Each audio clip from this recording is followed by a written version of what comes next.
you'll forgive me for taking a moment and pondering over how extraordinary this is that all of us are in this room together. Over the last 2 years, it didn't seem like this was ever going to be possible again. And I really appreciate that all of you turned out to be here with me to celebrate this instance. So I sit here before you today as a professional who's committed the entirety of my professional life to bankruptcy. And that is a fact that I'm completely proud of. So for the brief time that I'm going to speak to you today, I wanted to talk to you about bankruptcy law, my appreciation for it, and my appreciation for all of you who practiced it with me. I cannot conceive of another area of law that is so central to the efficient operation of our economy, while also providing immediate and profound relief to the people who use it. Consider, if you will, a scenario that many of you have experienced nearly on a daily basis. A person walks into your office and explains that their financial circumstances are in ruins and threaten to destroy the entirety of the remainder of their life. They're facing perhaps a foreclosure. They've been told that their car is going to be taken. And in business scenarios, their bank accounts have been frozen. They can no longer operate. With a few simple questions, all of you in this room who practice bankruptcy are able to begin to provide them with relief. You collect a few simple documents and you file a petition, and all of that stops. The foreclosure goes away, the car comes back, the bank accounts are unfrozen, the creditors stop calling. I'd submit to you that this is your own form of special magic, almost like a superpower. You get to immediately bring back to life your client's financial affairs. After this, with a bit of deft legal work on your part, you help them either draft a plan of reorganization or obtain a discharge. And if your client is smart and a little bit lucky, these changes will be permanent and lifelong. In fact, I surmise that for many of your clients, this is the case, and that you do not hear from them again because they have been set on the lifelong path to financial stability. So you are unaware of the long-lasting impact that you've had on your lives. But if you consider what their circumstances were when they first came into your office, I submit to you that you've taken financial instability and turned it into a lifelong stable course, and you know that that meant you avoided things like marital problems, health problems, and lifelong career problems. Without your help, your clients' lives could have turned out far worse. You gave them the opportunity to rebuild their lives, and some perhaps wealth. Now, I know what many of you who are especially consumer practitioners are thinking. You're thinking this guy's crazy. I have frequent flyers, repeat customers every year. I know them on a first name basis. They walk into my office and I've seen them over and over and over. I want to give you a different way to think of those people instead of spendthrifts and folks who are not so great with money. I want to propose to you that each time you assist one of those people in filing for bankruptcy, you help them attain a measure of economic freedom. Economic freedom is that principle that all people should have the right to engage in the marketplace and control their property and income as they choose, free from interference by the government or baseless claims of third parties.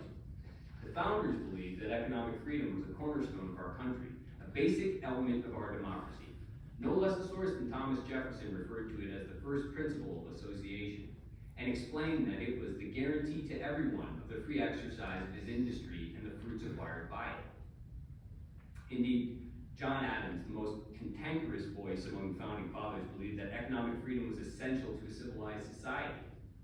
He explained the concept this way: the moment the idea is admitted into society that property is not as sacred as the laws of God, and that there is not a force of law and public justice to protect it, anarchy and tyranny commence. If thou shalt not covet, and thou shalt not steal, were not commandments of heaven, they must be made inviolable precepts in every society before it can be civilized or made free. They were expressing the idea that if you cannot engage fully in the economy around you, you can't really be a citizen. And if your assets and interests can't be protected, then there no longer is a democracy to protect. You help those people return to being full-blown citizens of this country. They're no longer overburdened by obligations. They're free of those to go back and fully engage in the marketplace. And, don't despair if they don't learn. Hope springs eternal. And the founders knew that they were building a system for flawed human beings. They understood that they themselves were fundamentally flawed, that all of us are. And that it isn't about you fixing these people's flaws, their problems, their abilities to manage their money well. It's about you returning to them the opportunity to engage in economic freedom. Of course, our commercial practice brethren in the courtroom understand economic freedom in an intuitive basis. Most of your clients are entrepreneurs. Economic freedom is the lifeblood of how they engage with us on a daily basis. And entrepreneurs are the fuel that burns in the engine of the American economy. They're the ones that employ most Americans, build the products we need, and provide the services we need. And you, the commercial practitioners, work nothing short of miracles for your entrepreneurial clients. Unfreezing their bank accounts, getting their vendors to return to a normal course of practice with them, getting their banks to accept better terms on pre-existing loans. It is really nothing short of miraculous. In so doing, you retain value for the entrepreneurs, but more importantly, you ensure that they continue to employ Americans, build products, and provide services necessary to the efficient operation of our economy. You all should be proud of what you do, despite the misguided moral notions of people who you often hear from.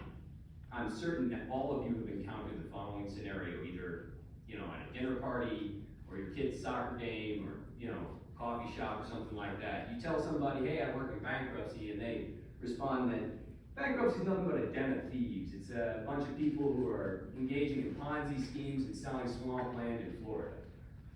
And they tell you, they support this proposition by telling you about their neighbor who filed for bankruptcy, got rid of all of his debt, kept all of his flat screen TVs, his big car, his 3 ATVs for the kids, and his fancy house. And he's living footloose and fancy free, doesn't have to pay any of his creditors. Two things about this gentleman, to be charitable to him. First, we know that guy didn't get rid of all of those debts. He's still paying for that fancy house, that big truck, those ATVs, and he's probably spending all of his disposable income to do so. You can inform this misguided individual that in fact is the case. And that is a public good. Educating the public about their misconceptions on bankruptcy is extremely useful. The second notion that I'm afraid is probably too in-depth for a conversation at a soccer game or a coffee shop is that this individual clearly doesn't understand how a dynamic modern economy operates. Without bankruptcy, capital flows would seize up. What we consider normal operations would all but cease. The capital that flows to the debtor, if the debtor cannot get loose of that restriction and return to normal operations, and they would have to go to the poorhouse or the workhouse to work off their debt, that capital would be stuck, and it would not return to the flow of the marketplace. So by allowing them to get a discharge, you are helping capital to flow freely. Now, this guy who's on this tirade about morality isn't going to listen to you when you talk about capital. But most of you, I think, intuitively understand that indeed is the case. Finally, I want to be clear about something here. This isn't just sort of a vague appreciation of bankruptcy law and some people who practice it. This is my opportunity, and perhaps my only opportunity, to thank you for practicing it with me.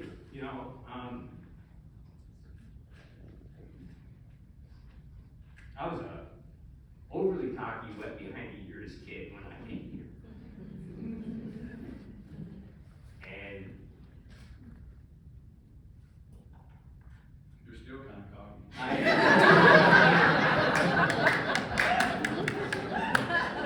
hate that for you. Y'all could have been mean to me. You could have smacked me around around like the stupid puppy I was, but you didn't, you know? And your sense of professionalism and your collegiality has always stuck with me. And I won't soon forget it.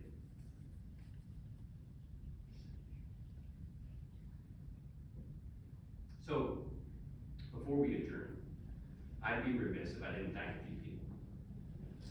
I think it was a hard act to follow Judy Martinez. It's elegant and eloquent, and I really appreciate you showing up online. I know that by giving me this opportunity, the Sixth Circuit was putting a lot of confidence in it. And I'll spend the entire time that I'm in this office demonstrating that that confidence was not misplaced.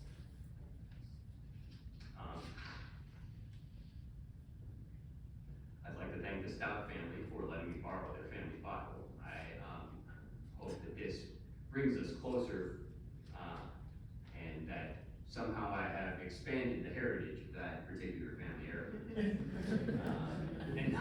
and not somehow besmirched. I would like to thank my mother for putting up with me for 47 years. That was one heck of a job. And a couple of months ago, when my wife and I were texting back and forth about quotidian issues, I told her that we wear this robe together. And I meant it. Thank you. So, not to get out of line here, but please join us in the law library for refreshments. Thank you for your time. We're adjourned. Well, Judge Edwards, do you have anything to add?